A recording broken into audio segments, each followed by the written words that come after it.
Good morning, good morning.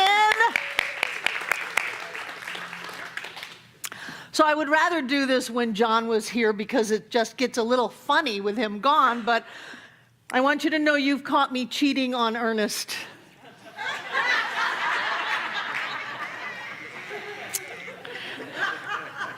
I have found his younger brother.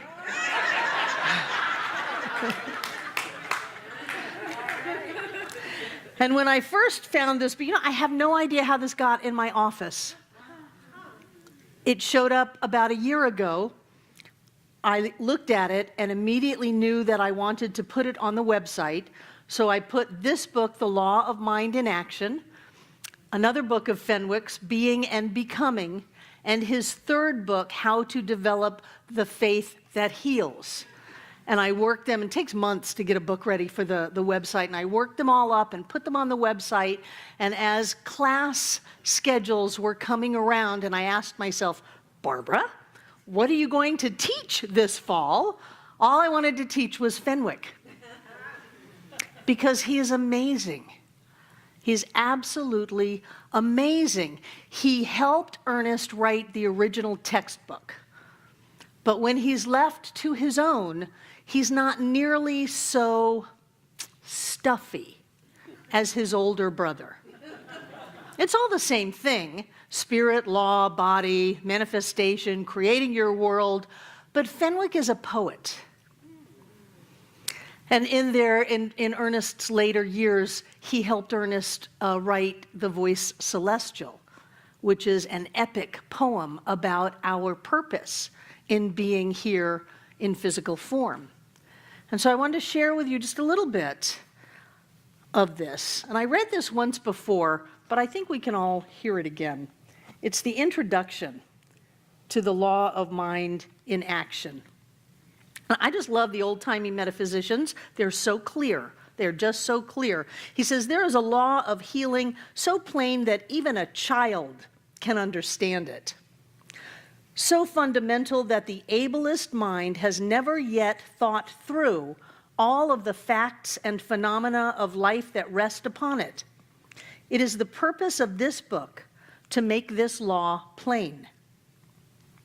The greatest power in the world is the power of thought, for it is creative mind in action. Nothing exists that did not first exist in thought. From the first sun that blazed only in the mind of the Creator to the last doll dress fashioned by a childish hand.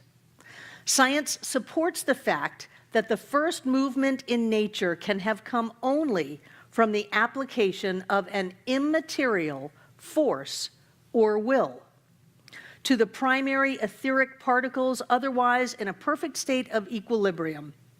It must leave to metaphysics not only an explanation of the will that moves, but also the substance that is moved. This, then, is the province of this book, to show with all that it entails. Since an active will is an active mind, we concern ourselves with the activity of a creative mind. Again, since mind acts creatively, there is a way in which it acts. We must also, therefore, teach the way. It is to teach this way that the Bible was written, that Jesus lived and taught. This way has been known for many centuries, but has always been taught in terms of the understanding of the day. The great metaphysician taught largely in parables and oriental figures of speech, but he taught the way, and his followers were called the people of the way. We are the people of the way. We teach the way. We teach the way in which spirit becomes. Spirit becomes you. Spirit becomes me. Spirit becomes everything and everyone.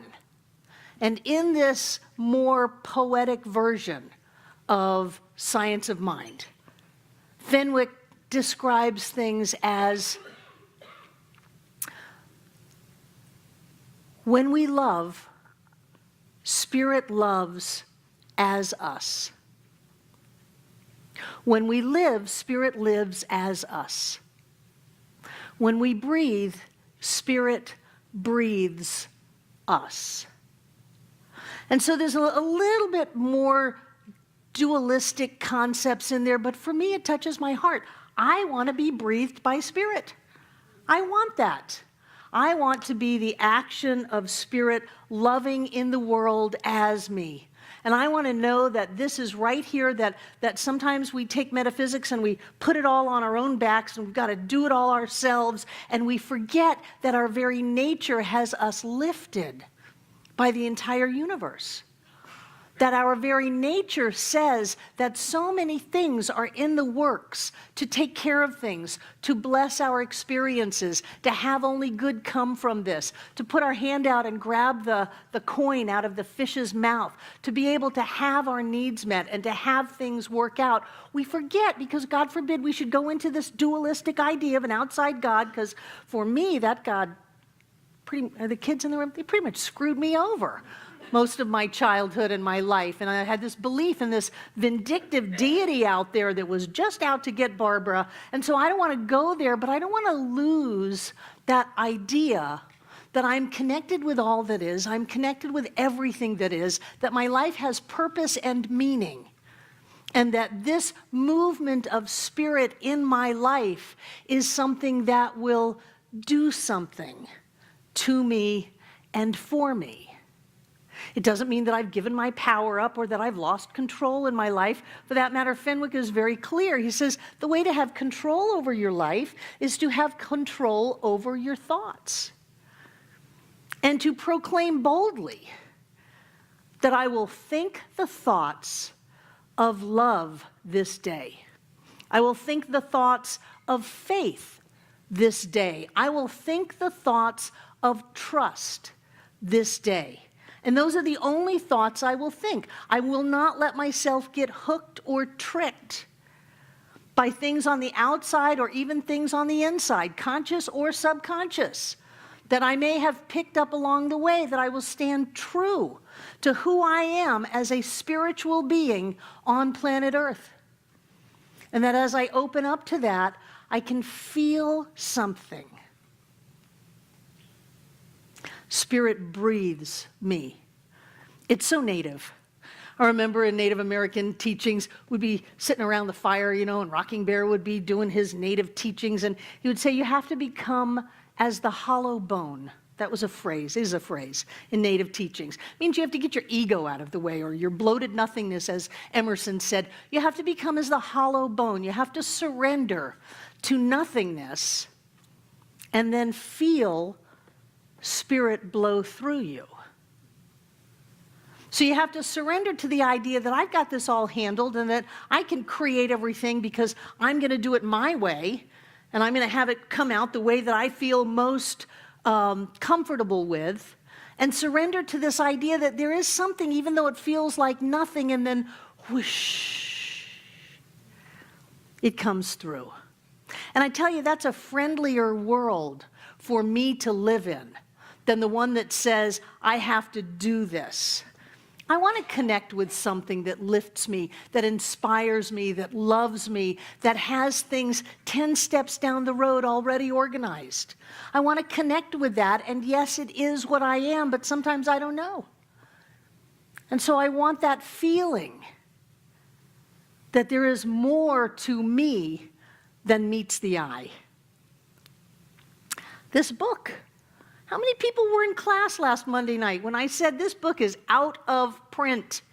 Out of print. It is not available. You can find one on Amazon used for $40 to $45. But you can't get the book. So here are all of the instructions on how to download them from our website, because on our website are many, many books free, and you can download them, and then everyone will just be able to read them on a tablet or something like that. And people were saying, boy, I really like the feel of a book. I just like that. And I thought, well, it's going to be okay. The people who are not tech savvy, it'll be okay. We'll have a great class. It's just going to work out. It's just going to be fine. We have the information. Monday night, I don't know the clock that spirit operates on, but in my world, it's right about 3 o'clock in the morning. And as clear as a bell, a voice awakened me and said, "You have not looked hard enough for this book.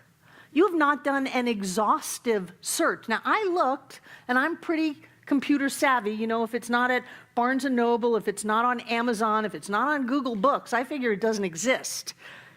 And I got this voice that said, "No, you have not really looked for the book." So my relationship with this voice that is a little spooky to me at times is that it's not going to go away. So I got up, I opened up my tablet, and I'm starting to look for this book.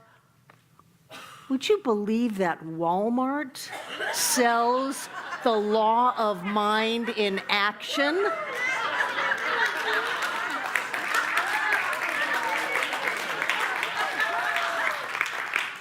God is in the Walmart. So I ordered, as you can only buy 12 at a time, so I ordered 2 boxes of 12 and closed my tablet. Like, there, is that good enough? Can I please go back to sleep now? And off I went. But I think it was it's going to be okay. It's going to be okay. It's going to be okay. People are going to work it out. Jane's going to be able to figure out how to get the book. It's going to be okay. Joe's going to be able to hold the paper in his hands. It's going to be okay. It's going to work out. So what had to happen for Walmart to have it Monday night in the middle of the night? What had to happen in the past to set all of that up? How many years of connections and work and I figured there was going to be a print on demand and I'd get it in a month. No, 48 hours later, there it is. It was there waiting for me. Because when I am clear that there is a divine order to life, that everything is a blessing, that all is well, that I'm not just floundering alone in the universe with my own consciousness to create as best I can, when I get a sense that I am connected, magic happens. Miracles happen. And I believe that this book is a miracle, because when something doesn't exist, and then it does exist, I'll take it as a miracle. And I'll take it as I have legions of angels supporting me in what I do. That I have things that happen in the future and things that happen in the past. Things that are going on here and things that are going on there and everywhere that are coming together in concert and harmony to outpicture in my life so that my life is good. And people may say, well, it's not world peace, it's a book. I don't think there's any difference. I don't think there's any difference in how we live our lives, how we feel inside of ourselves, how we see the world, how we see ourselves. And anything that can help me feel that connection and feel that upliftment, I'll take. I'll take it. Because even with over 40 years in this teaching, there are still times that I am looking for something. I don't know what it is. I remember when I was a child, I was looking for a different family. I thought it was a different family. I was looking for an environment that would uplift me. And I figured this family doesn't have it, maybe another family will. The families on TV seem to have it. So I was looking for something, and I think that sometimes we are looking for a universe that will uplift us. I think we're looking for that greater awareness of ourself that will uplift us. The part of us that isn't beaten down by circumstances and situations and what people say. The part of us that knows at least a little glimpse of the truth of who we are. I think if we could see ourselves clearly, it would just blow us away. I think that sometimes people are locked up because they saw more than they could process. But if we could see the light that pours forth from us, if we could truly feel how loved, how precious we are, how amazing we are, it would change everything. And so Fenwicke, like so many of the early metaphysical teachers, says one of the first places you have to start is with forgiveness. but not forgiveness of other people, forgiveness of yourself. Because anything that stands in the way with your ability to connect with Spirit as the source of you will change how you live your life. And so he says, you got to get rid of that. You got to look at yourself in the mirror, and you've got to let yourself off the hook for whatever it is you think you did. Because who you are is amazing. Who you are is wonderful. Who you are is God in form as you. God breathes you. God lives you. God loves you. God loves as you. God lives as you. God breathes as you. However you want to language it. But if you can feel that, if you can feel that lifting up of yourself, it changes things. And this teaching goes from a circle with a V and some lines and an intellectual understanding of the descent of spirit into form as universes, as time and space, as that creative process. It is the same creative process that we experience. As we think our thoughts, as we feel our feelings, it moves through something, the way, and shows up as the circumstances in our lives. And to go from that intellectual understanding to that heart feeling is where we want to be. Because the tools that we have at our disposal are infinite. And as easy to understand as a child can. That wasn't totally grammatically correct, but that this teaching is easy enough for a child to understand. And yet it is our discipline and commitment to think thoughts of love, to think thoughts of peace, to think thoughts of joy, to look at ourselves in the mirror and to say, good morning, God, not good God, it's morning. To look at ourselves in the mirror and to say, you are fantastic. Of course you can do this. Of course you can have this. Of course life supports you. And you don't need to know how, and you don't even need to do a 5-step spiritual mind treatment to make it happen. You just need to know that everything's okay, that the universe unfolds in concert and harmony, that balance and love is the nature of life, and that however this shows up, it's going to be a great experience. We're going to have a great class Monday night because we're going to look at who we are. We are going to practice being students and teachers of the way. We are going to connect at a different way than Ernest had us connect. And I love Ernest. I mean, I loved Ernest long before I ever met John. I love Ernest, but Fenwicke has something. He really does. He does. I'm a religious science minister. This stuff rings my bell, you know, rings my chimes. This is what I do. So I want to share just a little bit with you.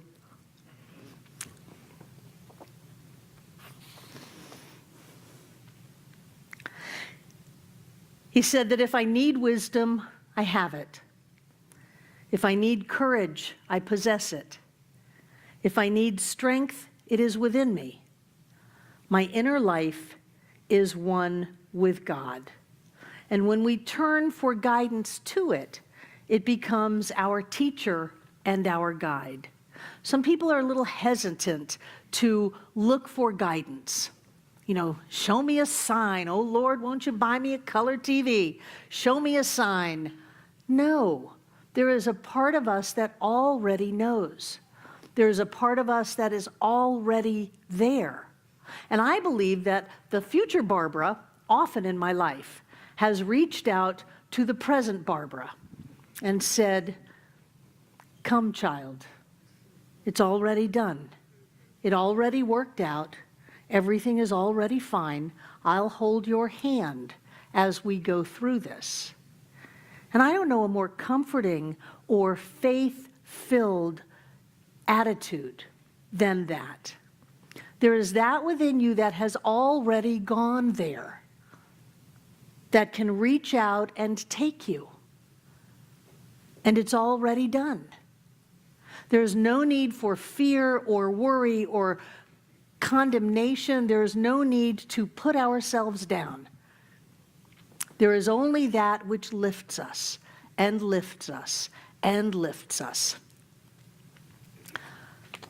So I've got a little bit I want to read to you. And I invite you to take a deep breath and close your eyes.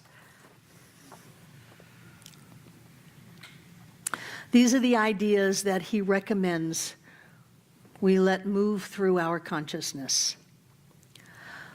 I will now take conscious control of my life. I will think only the things I want to think. I will control whatever is to come into my life by controlling my thought. I will think thoughts of truth that I may be guided by supreme wisdom. I will think thoughts of faith that I may have the peace of God that passeth all understanding. I do so now think. I am filled with the spirit of love. I am in harmony with the divine mind. I am open and receptive to the highest feelings. Conscious of the godlike qualities of my soul, I go my way today in the strength of the infinite. I walk upon the earth as master and not as slave. I keep the law, and the law keeps me. Today I look at my world as my friend. The stars are the eyes of God that watch me. The winds and the brooks are the voice of God that speaks to me. The forces of nature are the intelligence that serves me. I shall not fear today because I walk in a world I understand, in the presence of spirit which understands me. I draw upon the hidden energies and power of spirit. I am in harmony with it all. Just take that in, that there is a power and a presence that is within us and all around us. It's as near as our breath, as close as our heartbeat. It is love. It is light. It is life.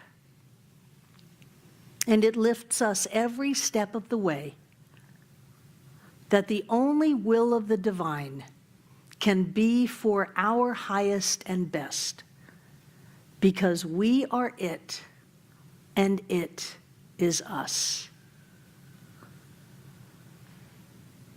So breathe that in. Let yourself rest in that sureness that we truly are spiritual beings, living in a spiritual universe governed by spiritual law, that we are alive and well on planet Earth.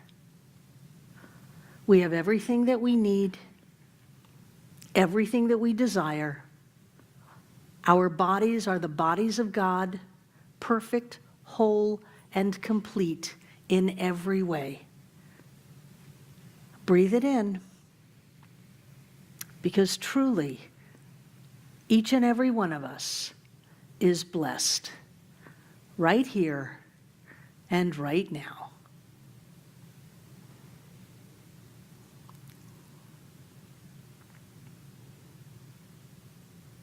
Yeah, and come back into the room. None of us can ever be alone. First of all, there's 7.5 billion of us on the planet. Secondly, we are one with all that is. All of it conspiring for our good. You feel it? You feel good? Yeah. Thank you, Fenwicke. And so it is.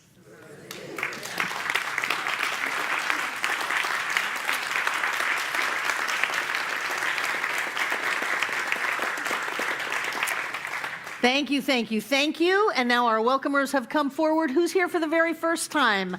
What a great idea you had to come to Center for Spiritual Living Asheville. Welcome, welcome from Clearwater, Florida. I forgot your names, but I know you're great. I'm glad you're here. Who else is here for the first time? Wonderful, wonderful. Here we go. If you're interested in knowing more about what happens here at the center, you can give us your name and address. If you just want email notifications, we send out a great e-newsletter every week, and that way you can know about fantastic things that are happening. But I want to tell you that coming into this place, I think this is the best center of the movement, coming into this teaching, coming around these kinds of people changes us.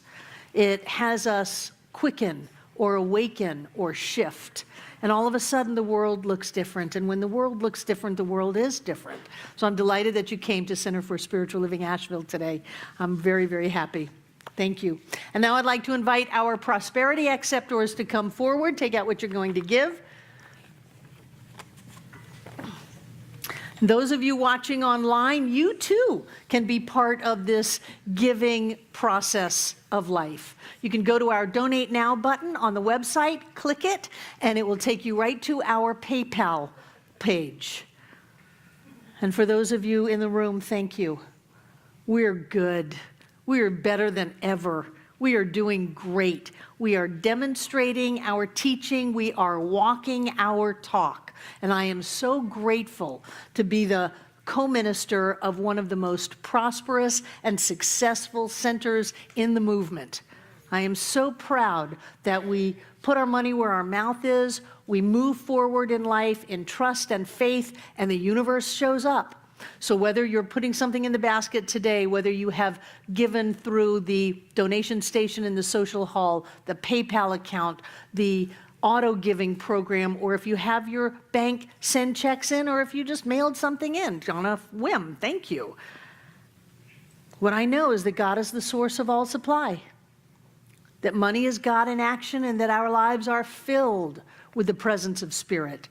I know that as we give our gift, that something changes within us, and the outer reflects the inner. So instead of things going down, they go up.